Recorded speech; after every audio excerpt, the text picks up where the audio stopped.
which is the proposed tribal gaming compact amendment hearing. We have the Honorable Vice Chairman Boyd from the Confederated Tribes of the Chehalis Reservation and the Honorable Vice Chairman Hull from Kalispel Tribe of Indians. Here we go first. Not yet. Thanks. They go first. Okay, I think I'm live. Am I live? All right, so since our Director Griffin is not available to do this presentation today, I will be presenting the first part that she normally does. Question for you, Chair, is this part that's the history and background of IGRA. Do you want me to go quickly through that since you've all seen it before? Is that fair? Yes. All right, thank you. For the record, my name is Julie Lease. I am the agency's tribal liaison. Thank you to Chair Levy, commissioners, and ex officios that are joining us today to hear this presentation. You all see our commissioners are at the table.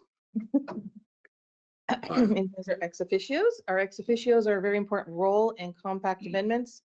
This is, they will be able to vote on whether to move these amendments forward to the governor or whether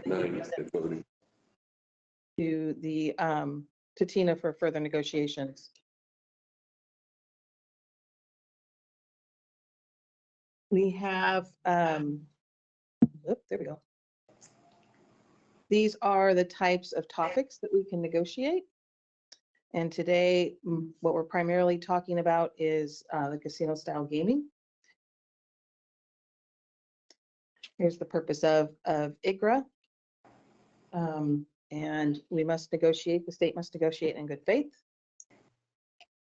Our mission of ensuring the public by, or protecting the public by ensuring gambling is legal and honest. This concept is also in the preamble of all of the compacts. So here is our public interest that I would say that the tribes and our agency share as far as making sure there's no criminal involvement, that gaming is conducted fairly and honestly, that gaming is limited to authorized activities, minimize impacts on local jurisdictions. Just as a reminder, this is the process that we go through for compact negotiations. And where we are today is in this commission holds the public hearing and then votes on where the amendments will go. And with that, I would like to introduce Vice Chair Leroy Boyd and Lead Counsel Harry Chesney to go ahead and present on the Chehalis Tribe's behalf. You too. Good morning, Chairman and members of the Gambling Commission. For the record, my name is Leroy Boyd. I am the Vice Chairman of the Confederate Tribes of the Chehalis Reservation, also known as the Chehalis Tribe. The Chairman, Dustin Cloutier, sends his regards, but he was unable to make this meeting, and so I will be presenting for the tribe. For nearly 3 decades, the Chehalis Tribe and the Lucky Eagle Casino have provided a destination for people to enjoy gaming in the Southwest Washington. We have worked throughout the time with the Washington State Gambling Commission to ensure that gaming on the Chehalis Reservation is fair, fun, safe, and well-regulated. Over the years, the guest experience has moved from only table games to include video lottery terminals and recently sports betting. At every step, the Chehalis Tribe and Washington State Gambling Commission have worked together on a government-to-government basis, ensuring a smooth transition from one step to the next. We have worked together to make gambling operations fair, safe for the guests at the Lucky Casino and also for the Chehalis people.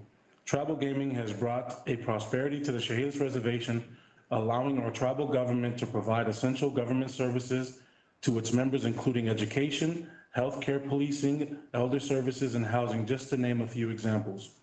The compact amendment before you today, Appendix G, is the latest example of the state and the Chehalis Tribe working together in partnership, respecting each other's sovereignty. This appendix will ensure that Lucky Eagle Casino will remain modern, keeping pace with technology, providing an excellent guest experience for those who seek an evening of entertainment with family and friends. Additionally, this appendix also recognizes the commitment of both tribe and state to those who suffer from problem gambling addiction. In conclusion, I urge this committee to approve the compact amendment before you today.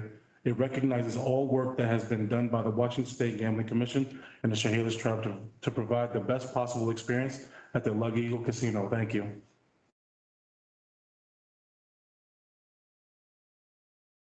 Does the commissioners have any questions for Vice Chair Boyd?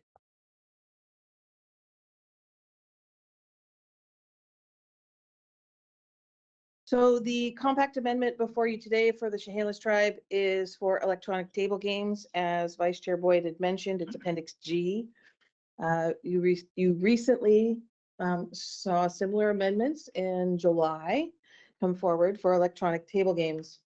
What you see on the screen is a summary of what this framework provides for electronic table games.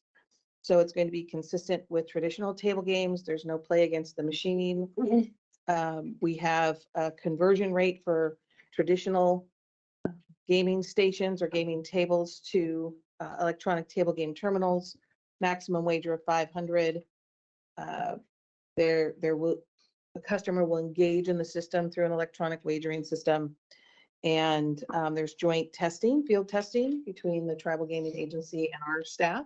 This is a new concept, which I'm sure they talked about in July. And there is problem and responsible gaming funding. The main difference in this particular compact is that the tribe wanted to make sure we clarified that the problem gambling percentage was consistent with what was allowed or required by the State Lottery Commission. Are there any questions from the commissioners on this amendment? I have a question about that last point, Madam Chair. Julie, does the language say that the contribution would be tied to whatever the contribution from the lottery is? Was that their point? So the previous amendments had what we've known as called the step increase in problem gambling proceeds or problem gambling contributions. So on July 1 of this year, it went to 0.2. July 1 of next year, it'll go to 0.26. For Chehalis, that's exactly the same.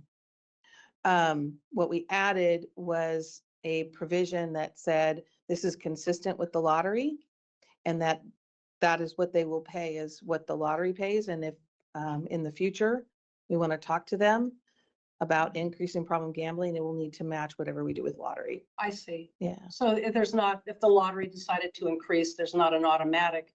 No. It's just a statement that that's what their intent is for the future. Absolutely. Okay. Thank you. You're welcome.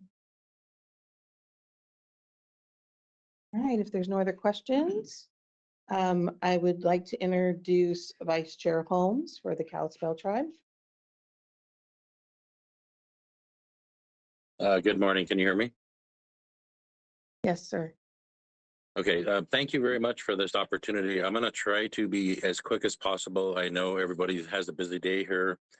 You probably know a lot of this. I hope it's not boring or redundant, but I wanted to just tell you a really short story of the tribe. And my goal in that is to try to depict a picture of an ever-changing landscape for our tribe, how a lot of stuff happened, a lot of negative stuff in a short amount of time. And what I'm trying to explain to you guys, and any of you that have had a tour with us, what our tribe has been through in a short amount of time, why we built the casino, and where the money goes.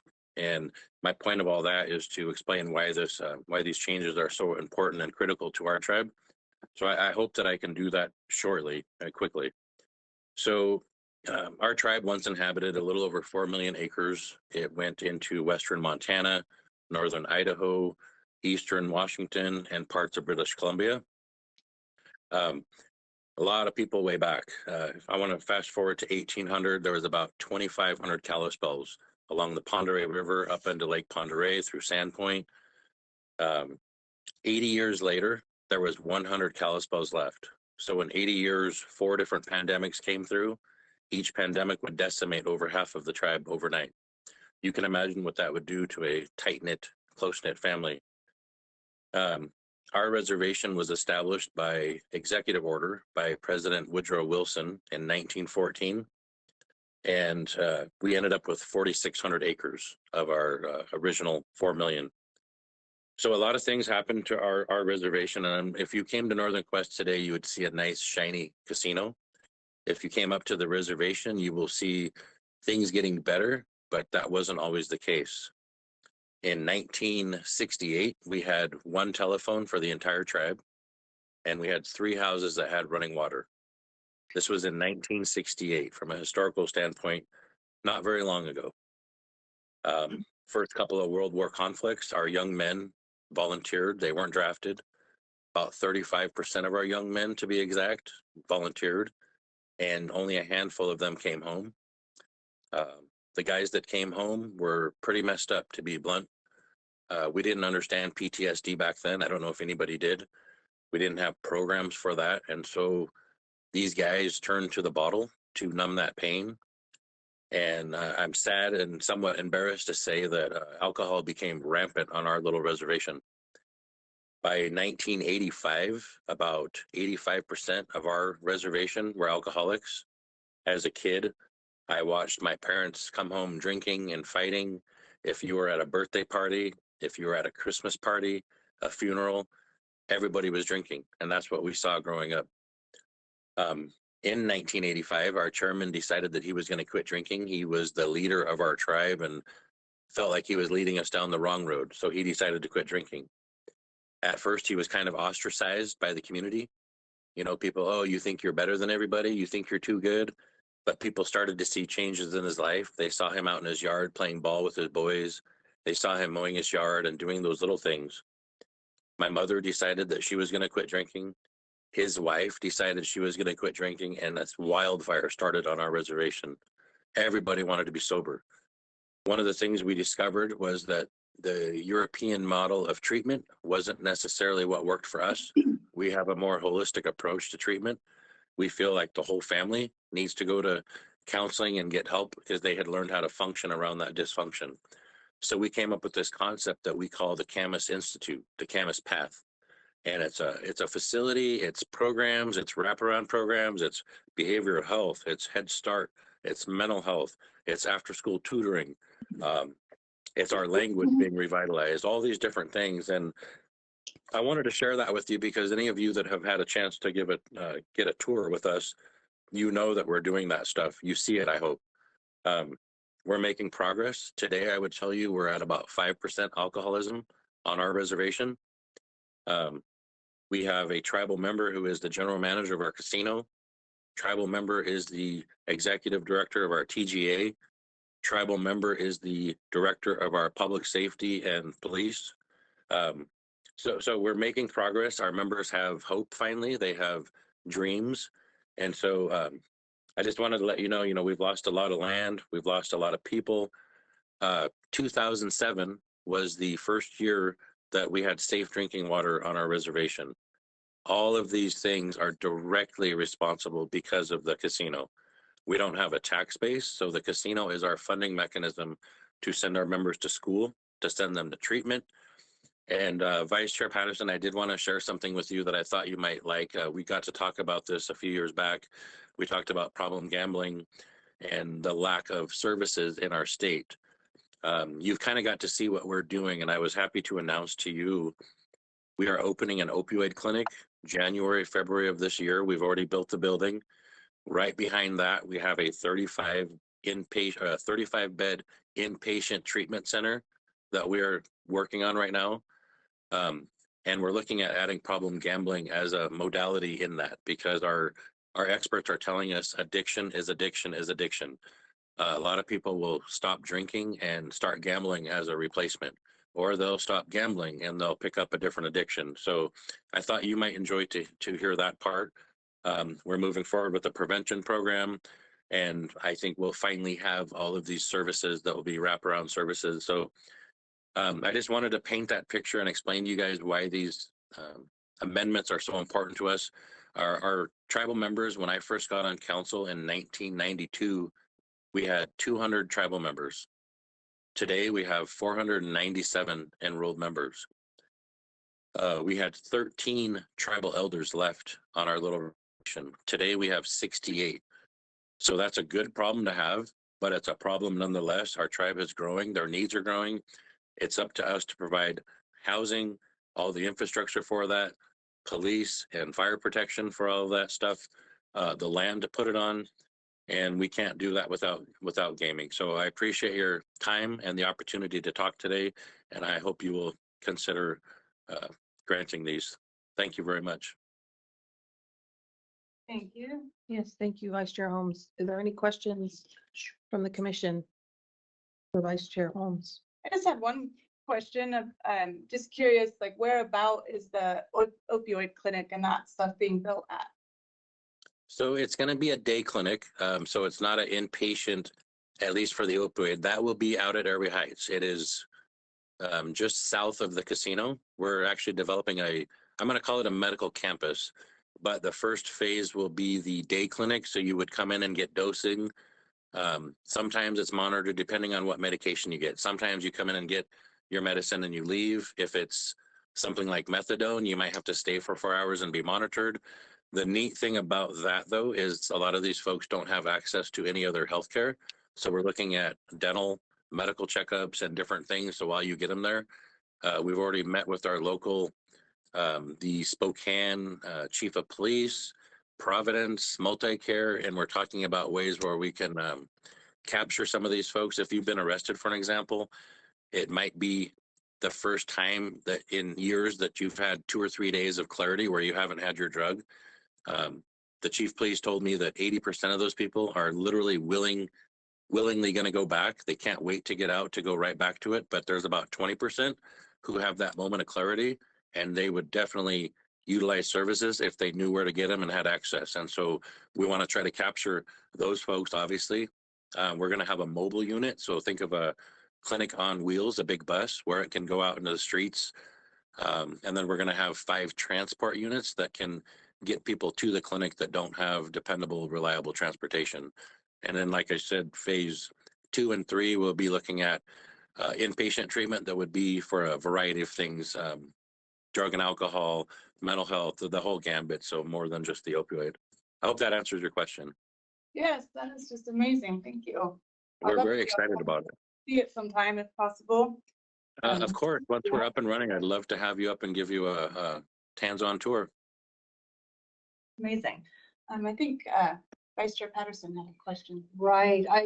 I've just been mesmerized by your testimony today, Vice Chair Holmes.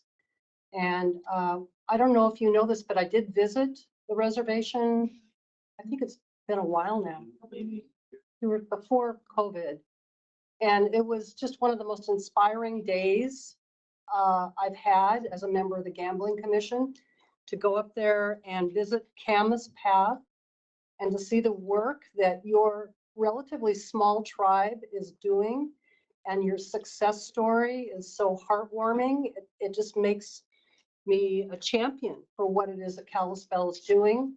I heard about the history of how many of your people were lost to disease and how many of your men were lost in war. And it was almost as if you were hurt beyond repair, but you're back and you're doing things that are benefiting your people in ways that are amazing. So I'm I'm really a big fan of what's going on at Kalispel, and it's kind of out of the way for many of us, but I drove up there, and if anyone else has the time to go up there, I highly recommend it. I understand that one of the changes that was made here today, Julie, is that we are going to be recognizing Camas Path. Is that right? That is correct. Vice Right. Chair. So I really look forward to voting for that. And thank you very much. Thank you very much for those words. I appreciate that. Yes.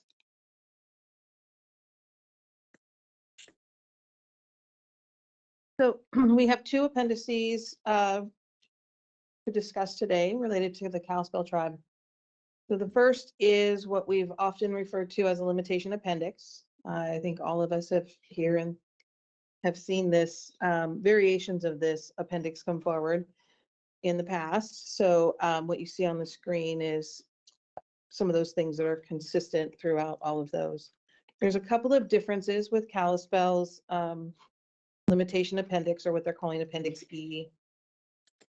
The tribe, this is a new concept, so the tribe can increase their operating ceiling from 3,000 by 500 terminals after operating for 6 months at their operating ceiling. So what that means is that they're operating 3,000 player terminals for the tribal lottery system for 6 months. They have the option of increasing by 500 terminals. And then after 6 months of operating at the top, that new operating ceiling of 3,500, they could add another 500 player terminals after the 6 months for a total operating ceiling of 4,000. When they have these increases, the tribe would need to acquire allocations from other tribes to be able to operate those additional 500.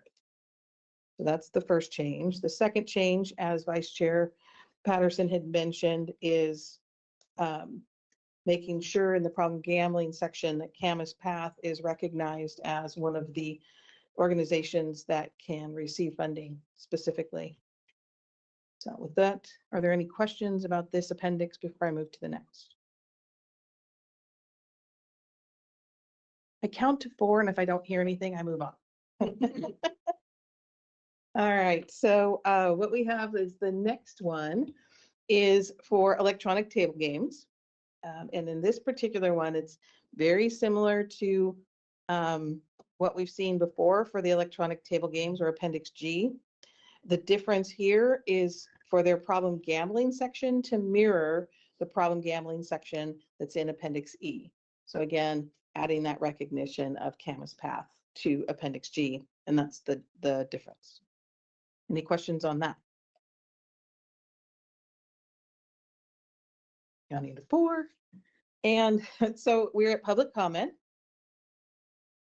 What, as of today, what the commission ex officios will be doing is voting on whether to forward these two tribes compact amendments forward to the governor for review and final execution, or returning them to the director for further negotiations. One of the options for public comment is an email that we provide on our public website for folks to provide comments. I checked that email this morning and we have received none. And with that, public comment. Okay. I think what we'll do is get a vote or a motion for Chehalis first and do that. And then Julie, are you able to do the voting, call each name out so we can make sure we get. Or Does somebody. Julie need Julie or that Julie? Oh, I thought she left. I did not see you there. Are you able to do that? Why A roll call vote. At least do it since she has a microphone. Okay, perfect. So, but if we can get a motion first on Chehalis and then we'll do a motion on Kalispel next. Did you need to take public comment first? Oh, See if there's any sorry. public comment, I sorry. thought you did that. I have only part of it. All right. Is there any public comments?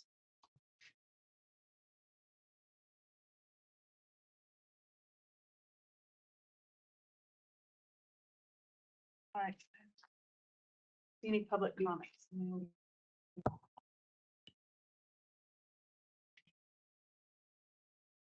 You need a motion? Anybody else want to? I'll go ahead. I move we forward the proposed compact amendment for the Confederated Tribes of the Chehalis Reservation to the governor for review and final execution. Second that. Been moved and seconded. Any further discussion? All right, can you do the roll call vote, please? For the roll, Commissioner Sizemore, Aye.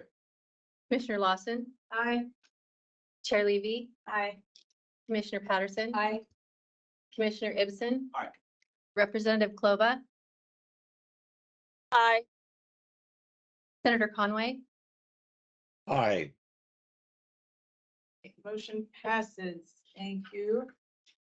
That's, now we will move to the, We want to thank him. Thank you, guys. We appreciate the time. thank you. To Kalispel Tribe, do we have a motion? Make that motion if you will. I move we forward the proposed compact amendment for the Kalispel Tribe of Indians to the governor for review and final execution. It's been moved and seconded. We do another roll call vote. Commissioner Sizemore? Aye. Commissioner Lawson? Aye. Chair Levy? Aye. Vice Chair Patterson? Aye. Commissioner Ibsen? Aye. Representative Plova? Aye. Senator Conway? Aye. Thank you.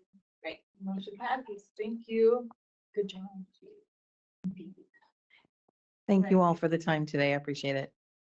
Thank you. I think we will take a 10-minute break and then reconvene and see if we can get through one or two more things before executive session. So 10:56. Thank you very much. Kalispel deeply appreciates it. Thank you. Thank you. Have a great day. Good to see Yes.